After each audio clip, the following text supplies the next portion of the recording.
मन के उस कोने में जहां सब शांत लगता है, वहीं से विचारों की आग लगती है। ओवर थिंकिंग, अति चिंतन, वहीं से शुरू होता है। छोटी छोटी बातें अचानक बहुत बड़ी लगने लगती हैं। शंका, चिंता और डर हमें घेर लेते हैं। मन उलझता है, नींद उड़ जाती है, शांति दूर हो जाती है।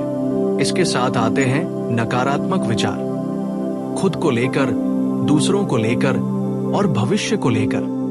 लेकिन ये कोई नई समस्या नहीं है। हजारों साल पहले कुरुक्षेत्र की रणभूमि पर अर्जुन भी कुछ वैसा ही महसूस कर रहा था।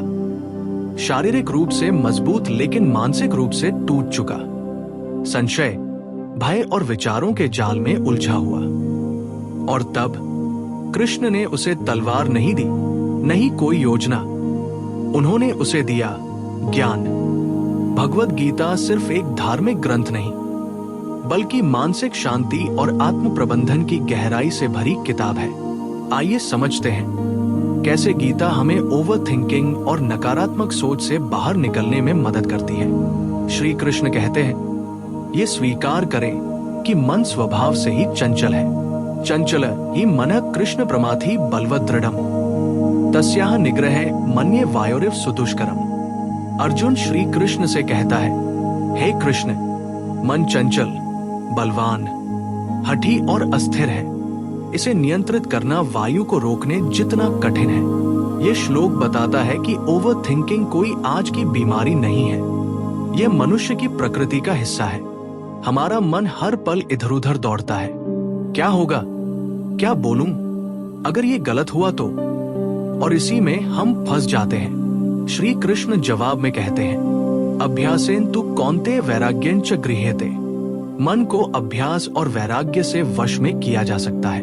और अभ्यास, प्रैक्टिस, हर दिन मन को एक जगह टिकाने की कोशिश करना, जैसे ध्यान, प्राणायाम, एकाग्रता। वैराग्य, डिटैचमेंट, उन इच्छाओं से दूरी बनाना जो हमें बेचैन बनाती है। इसका समाधान कुछ इस तरह से है, रोज कुछ मिनट ध्यान करें, बस अपनी सांस पर ध्यान दें और जितनी बार मन भटके उतनी बार वापस लाएं। यही अभ्यास है। नकारात्मक विचार आने पर उन्हें दबाएं नहीं, देखें, समझें और जाने दें। श्री कृष्ण कहते हैं, आसक्ति नहीं, संकल्प के साथ मानसिक स्वतंत्रता अपनाएं। कर्मण्यवाधिकारस्ते मा फलेषु कदाचन मा कर्म फलहेतुर्भुर्मा ते संगोस्त्व कर्मणि। इसका अर्थ है कि तुम्हारा अधिकार सिर्फ कर्म करने में है, फल पर नहीं। ओवर थिंकिंग का सबसे बड़ा कारण है, हम हर चीज को अपने कंट्रोल में लेना चाहते हैं। अगर मैं मेहनत करूं तो रिजल्ट भी चाहिए, अगर मैं अच्छा बनूं तो लोग पसंद करें। पर जब दुनिया हमारी उम्मीदों के अनुसार नहीं चलती, तब हम टूटने लगते हैं। गीता कहती है, कर्म करो लेकिन फल की अपेक्षा से मुक्त हो जाओ। इससे तुम ज्यादा शांत, ज्यादा स्थिर और ज्यादा स्वतंत्र बनोगे। इसका समाधान कुछ इस तरह से है, अपने प्रयास पर फोकस करो, पर रिजल्ट की चिंता छोड़ो। अपने मूल्य को सफलता से मत जोड़ो, तुम कर्म से ही मूल्यवान हो। ये सोचो, क्या मैंने अपना सर्वश्रेष्ठ दिया? बस यही काफी है। श्री कृष्ण कहते हैं, वर्तमान में रहना ही है ध्यान, यही है कर्मयोग। कर्मा योगा, योग थ्रू कार्य।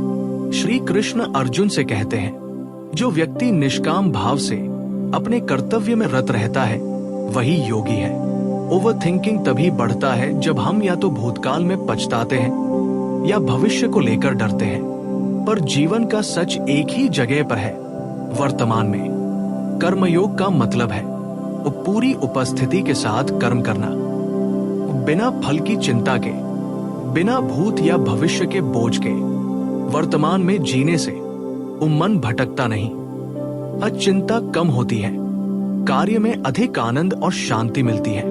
इसका समाधान कुछ इस तरह से है, भी एक समय में एक ही काम करें, चाहे वो खाना खाना हो, बात करना हो या कोई प्रोजेक्ट। और मोबाइल, नोटिफिकेशन, सोशल मीडिया, ये सब ध्यान खींचने वाले डिस्ट्रैक्शंस हैं। इनसे सावधान रहें। मैं इस पल में पूरी तरह मौजूद हूं, ये वाक्य खुद से दोहराएं। श्री कृष्ण कहते हैं, सुख दुख हानि लाभ से ऊपर उठना ही है मानसिक स्वतंत्रता। Chapter 2 verse 38। सुख दुखे समय कृत्वा लाभालाभो जया जयो ततो युद्धाय युज्यस्व नैव पापम वाप्स्यसि। श्री कृष्ण का संदेश।